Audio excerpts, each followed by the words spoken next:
Hey guys, how's it going? Kevin Cleary here with a knife video for you. Today we're taking a look at the Arcform Catalyst. And I have to say, this is a knife I've been interested in for a while. It's a Jeff Blauvelt design, and I'm probably saying his last name wrong, but Jeff Tough Thumbs, if you're familiar with him from back on YouTube, or Tough Knives. This is not, it's not marketed as a direct production version of the Tough Knives switch, but it certainly has that design language to it. So I'm kind of looking at it that way, and I really, really like this design. I have to say that from the start. The first time I saw this, I was pretty intrigued by it. Now, there have been a couple things that have held me off from buying one, and sadly, I kind of, missed out because a couple of those things were a little overstated. But let's get into this. Before we do, though, I want to say a huge thank you to Trevor for letting me have this for a little bit. It's his knife. He bought it, but he was kind enough to allow it to stop at my place for a visit so I could spend some time with it and kind of get a sense for it and then share a video with you guys. So huge thank you to Trevor for doing that.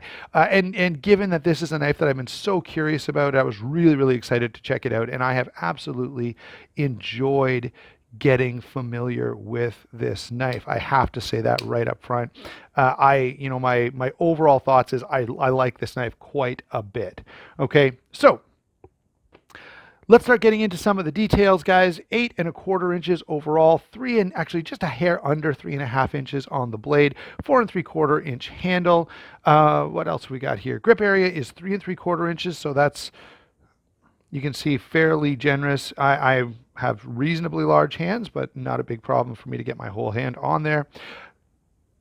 Finally, the weight on this, it is a little hefty, guys. 5.3 ounces for a fairly small knife. And that's not too heavy to carry. It's not too heavy for, I'm really not complaining about it at all. I'll just say that this knife feels pretty dense, which I actually kind of like. The denseness of this is kind of soothing, right? It makes it feel really good and substantial in hand. All right, so in terms of carrying this around, it carries just fine. I'm normally wearing either cargo shorts or 511s, and I've carried it in all my different pants. I purposely tried it in a bunch of different pants given that I wasn't going to have it as long, and I had no problems with this. So from that perspective, I think it works out pretty well. Now, the next thing we want to get to is something that has caused a little bit of discussion. So a few other reviewers who have looked at this have complained about it being thick behind the edge. And I think they kind of misspoke there. It's actually fairly thin right at the edge, okay? But it is a thicker grind, for sure. Now, that means that, if your primary use is going to be cutting apples and carrots all the time, this is probably not the knife for you. However, because it is still a pretty thin edge, it cuts reasonably well. Okay, so if you're opening packages and cutting cardboard or cutting a piece of rope or whatever from time to time, this is going to work just fine, and that extra thickness is going to make it rather tough and durable. Now, will I acquiesce a little and say, is this a little thicker than I like to see? Well, sure. I'd like to see this either move this grind line up, 1/4 inch or so, or even better, and I could say this about practically every knife in existence. If this was a hollow grind, that would be truly ideal. Okay, so I've got to sort of put that out there. It is a little bit thick, but it's not so overly thick that it's not workable as an EDC. As an EDC knife, this is fantastic. In all the cutting that I did with it, it worked just fine. Okay, other than, of course, as I said, if you're cutting a lot of carrots and apples and potatoes, then you're going to need a pretty thin knife. But the fact is, most EDC blades don't work great for that kind of stuff. And if that's what you're doing all the time, you need like an Opinel or a Swiss Army knife or something, or better yet, just use a kitchen knife for kitchen work.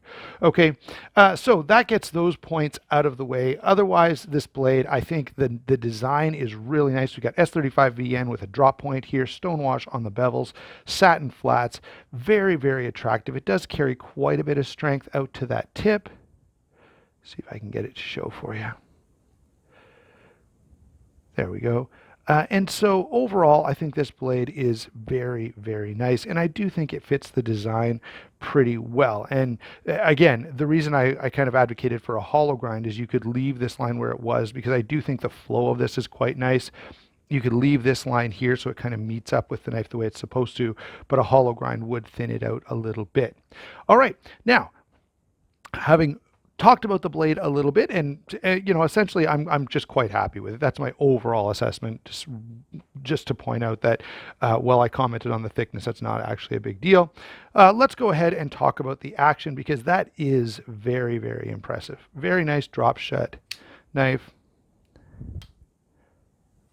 Flipper tab is comfortable and very usable. It's sort of set up, you can see the jimping here, it's sort of set up to be light switched, and it works pretty well.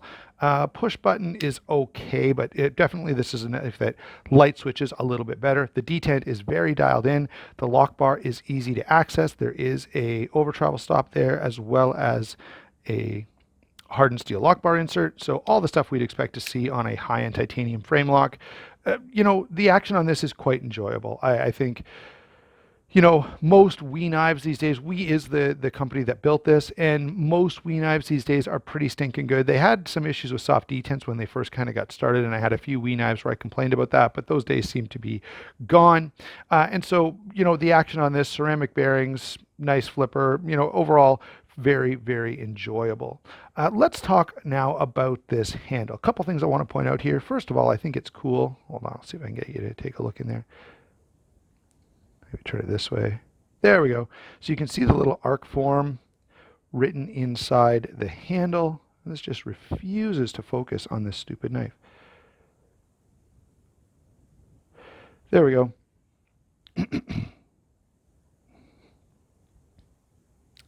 You can see the Arcform written back there. Sorry about that, guys. I don't know what is going on with the focus here right now. Normally it works pretty well.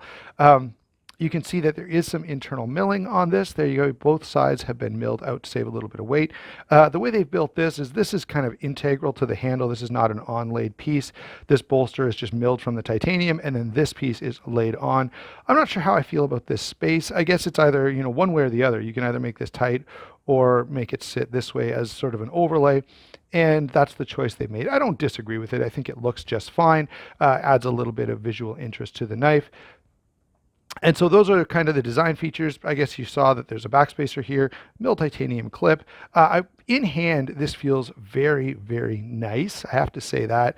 It sort of puts you into a saber grip, right, kind of quite naturally. I suppose a reverse grip or a hammer grip could also work, but it definitely sort of feels like it wants you to hold it with a saber grip. And a lot of knives are that way. So the handle is cool, nice materials. Oh, by the way, a couple little things to point out here. I love the touch of this carbon fiber pivot collar. Matches this, and it's carried over to the other side as well. So that's a really, really nice touch there. So yeah, I like this handle quite a lot. It's comfortable in hand. It has lots of nice details. The look is very cool. The overall flow of this knife, I have to say, is really, really well done. And Jeff deserves a lot of credit for that. It's easy to sort of do a handle and then have a blade that's sort of disconnected from it. But this really feels like a cohesive unit, which I definitely want to give some credit for. So there you go, guys. Construction, design, comfort, all the things that we're kind of looking for in a knife, this guy delivers. Let's get to some comparisons. Let's see, where are we going to go first with this? Let's start with a very comparable knife. So here is another knife made by WE Knives, also a design collaboration. This, of course, is based on the Ferrum Forge Archbishop, which has been slightly modified by WE to make their own model, but similar size, similar weight, similar construction. These could actually make a pretty interesting comparison video side by side. There are various things happening here. I will say this, overall, I do like the Ferrum Forge just a little bit better. I like that it has this nice big choil. It's a little thinner overall in the grind because you can see how high that grind is. All right, so if you want to do a flat grind on a thick blade, this is how you need to do it. Very thick, long taper so that it cuts pretty well. I do like the stonewash finish. This blade I find finished a little bit nicer. All right, but overall, we could do actually a full comparison on these, and I think it would be worthwhile, but I don't want to keep Trevor's knife any longer than I need to, so I'm not going to do that. This will be it. All right, flip this over really quickly to the lock side. And you can see on this side, both milled clips. Both, the action on these is fairly comparable.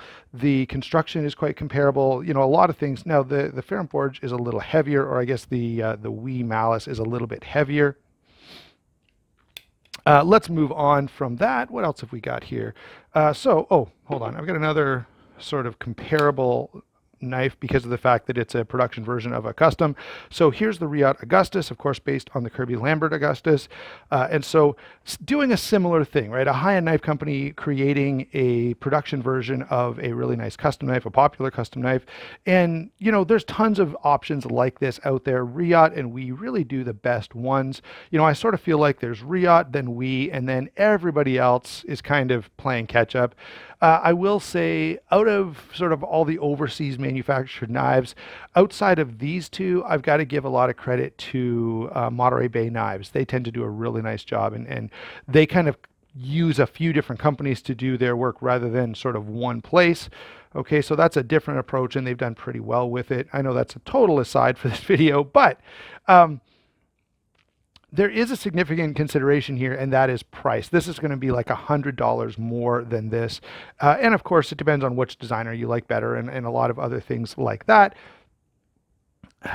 I think there's a few more interesting details on this knife than this one, but there's also a pretty interesting price difference as well.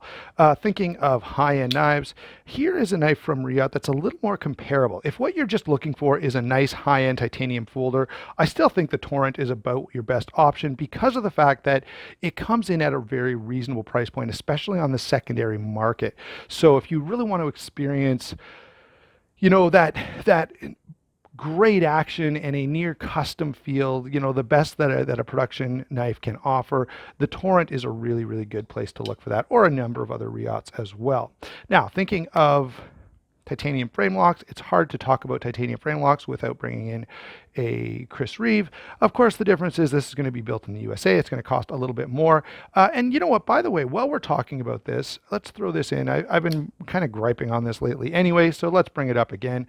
I do think that out of all of the available sort of, you know, domestic high-end knife companies, Chris Reeve and Hinder are doing about the best job, right? The other good options that are out there would be like Koenig or Holt or Millet Knives, and they're all doing a good job, but for an extremely high price point, at least comparatively. Okay, so for those reasons, you know, I feel like a Holt is a great $400 to $500 knife, but it's not an $800,000, $2,000 knife. That's ridiculous. Koenig has done some nice stuff, although has done some nice stuff, and their prices have remained a little more reasonable, but they're pretty expensive as well these days. And I guess that's what happens when, you know, you're one of the only 2 or 3 good options out there and everybody wants something good. So if you're looking for a good business idea, come into the market with a really well-made, you know, USA made small batch production company. And if you do a great job, if you do as good as Koenig and Chris Reeve, you could do well, or Hinder. Anyway, different discussion. I've got to say, you know, they're very different options, but it's worth bringing these in just to kind of give you the idea that if you want something USA made, if that's kind of putting you off, there are options out there, but you're definitely going to pay for it. All right. Overall, I think the value on this is quite good. Remember, this is like $265 retail, and you can probably find it on the secondary for, I don't know, $225 or $250, or I mean, something less. Anyway, you know, subtract 20% from retail, and that should give you a good idea of what you should be looking at on the secondary market. I think the design here is really, really nice. I think the criticism of an overly thick blade is a little overstated, right? When I used and carried this, I didn't find the blade too thick at all for the things that I needed to do with it. And again, I'll add the qualification that I don't do food prep with my EDC. All right. It's a useful knife. It's well built. It's got an enjoyable action. It's comfortable in hand, and it's a really, really cool design. So I don't know what more you could look for in a high-end knife. This is definitely one that checks all the boxes. Thanks a lot for watching. Thanks again, Trevor, for sending this along so I could check it out. Don't forget to check those channel sponsors down below. That does help the channel, and it helps you because I've got some discount codes so you can save a bit of money as well. We will talk to you later.